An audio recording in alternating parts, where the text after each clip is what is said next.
ওই সময়টা একটু কঠিন, অনেক স্ট্রাগল আছে, অনেক প্যারা যায় এটাতে।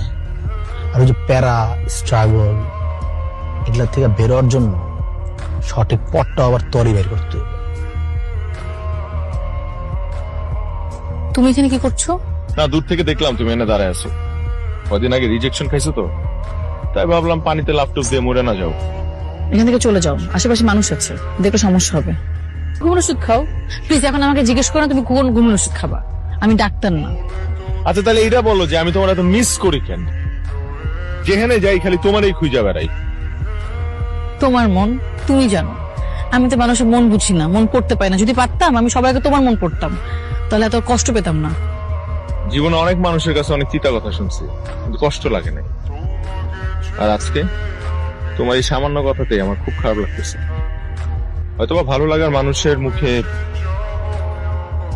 খারাপ কথা শুনলে খুব কষ্ট লাগে। আমার সাথে মনে হয় ওই জিনিসটাই ঘটতেছে। তোমার সাথে কি ঘটছে না ঘটছে সেটা আমার দেখার বিষয় না, আর আমি এটা জানতেও চাই না। সেদিন তোমার মধ্যে যে অনুভূতিটা হয়েছিল সেটা আজকে আমার মধ্যে হয়েছে। অনেক শোনো, তুমি আমাকে সেদিন বলছিলে না যে তুমি আমাকে ছাড়া বাঁচতে পারবা না? আজকে আমি তোমাকে বলতেছি আমি তোমাকে ছাড়া বাঁচতে পারবো না। আমি তো ওই দিনই ছেলে পক্ষকে না করে দিয়েছি। আসলে আসলে মিথ্যা কথা বলছো কেন? তুমি সত্য করে বলো, আমি তোমার জীবনে প্রথম? এর আগে তোমার লাইফে কোনো মেয়ে আসে নাই? দেখ পিয়াসা, আমি না এগোর মতো পোলাপাইনটা খুব ভালো করে চিনি। এগোর জীবনের একটাই ধান্দা থাকে, কি জানোস? তোর মতো রিচ ফ্যামিলির মায়ারে সুন্দর করে প্রেমের জালে ফাঁসায়া নিজের একটা লাইফ সেটেল করে। এই চুপ কর, তখন যা কইছস কইছস। ওর ভাই দিকে আমি তোরা কিচ্ছু কই নাই। তো আমার ভালোবাসি না, উল্টা পাল্টা কিছু কইছ না। কেন খবর কইরা ফেলা? ফ্যামিলি ম্যাটার তুই এভাবে ডিল করে? কমন সেন্স আছে কিছু? আব্বা আজকেও তুমি আমার না করতেছো এত কিছু দেখার পরে? আব্বা আমি যা বলবো তাই, একটা কথা বলবি না। রকি তো ভালো ছিল, শিক্ষিত ছিল, ওটা পরিবার ভালো, আমাদের স্ট্যাটাসের সাথে। আমি ওকে ছোটবেলা থেকে চিনি। তুই যেমন আমার ছেলে, রকিও কিন্তু আমার একটা ছিল। ওরা একে অপরের সাথে জড়ে গেছে। আমার দায়িত্ব হচ্ছে দুজনকে এক করে দেওয়া। আমি তোমাকে কিছু বলতে চাই। বলো। আমি তোমাকে একটা সত্যি কথা বলতে চাই। আসলে ঢাকাতে আমার একজন বয়ফ্রেন্ড, তোমার আমার ব্রেকআপ হয়ে যাবে, কিন্তু আমি এটা বুঝি নাই যে আমার পুরো ফ্যামিলি তোমার আমার ব্যাপারে জেনে যাবে আর তারা এভাবে সবকিছু মেনে নিবে। তাহলে এতদিন যা ছিল এগুলো কি সব নাটক? নাটক করছো তুমি আমার সাথে? এটা আসলে বলতেছো না ফাইজলামি করতেছো? আমি ফাইজলামি করছি না, আমি সত্যি চাই না আমাদের বিয়েটা হোক। তোমাকে বিয়ে করার চেয়ে মরে যাওয়া অনেক ভালো। তাহলে আমার সাথে এরকম করলি কেন? আমার সাথে কেন? তোর মতো অভিনেত্রীরা বাস্তব জীবনে অভিনয় করে জীবন শেষ করে দেয়, আমার মতো ছেলেদের। আমি তোর বাপরে গিয়ে বলতেছি যে আমি তোরে বিয়ে করবো না। আমি বলবো তোর বাপরে। আর দেখ আমার দিকে তাকা, এই চেহারাটা তুই জীবন আর দেখবি না। হিট খাইছিস ভালো কথা, তুই শহর ছেড়ে যাবি রাখিল নাই। ভালোবাসছি তাই, আমি ওরা ভালোবাসছি তাই কিছু করি নাই। এখানে যদি ভালোবাসার চেয়ে জেদ বেশি কাজ করতো তাহলে সবার আগে ওর বাপরে গিয়ে কইতাম ও আমার সাথে কি করছে, কত বড় অন্যায় করছে।